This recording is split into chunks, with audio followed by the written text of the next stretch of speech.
تیسرا نظریہ قرآن پاک کے متعلق، قرآن کریم کے متعلق میرا نظریہ اور عقیدہ ہے کہ قرآن کریم پڑھتے ہوئے اگر سجدے والی آیت آ جائے تو سجدے والی آیت اگر آدمی پڑھے تو سجدہ کرنا واجب ہو جاتا ہے۔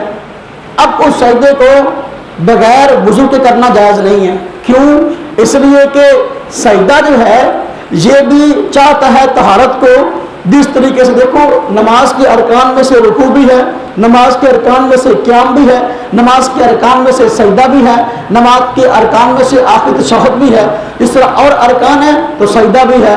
تو سجدے کے آداب میں سے ہے، چونکہ یہ نماز کا ایک حصہ ہے اس لیے اس کو بغیر وضو کے ادا نہ کیا جائے۔ میں یہ سمجھتا ہوں ایک آدمی اگرچہ زبانی تلاوت کر رہا ہو بغیر وضو کے تو سب کے ہاں جائز ہے، لیکن اگر سجدے والی آیت آ جائے تو سجدہ بغیر وضو کے نہیں کر سکتا، سجدہ وضو کے ساتھ کرنا پڑے گا۔ تو اب اس کا نظریہ یہ ہے کہ سجدہ جو ہے بغیر وضو کے آدمی کر سکتا ہے۔ اس یہ حوالہ کئی کتابوں میں ملتا ہے، مثلا ایک کتاب ہے ہماری ایک کتاب کی بہشتی زیور، اس کے مقابلہ میں لکھی گئی محمدی زیور، اس کے اندر یہ بات لکھی ہے۔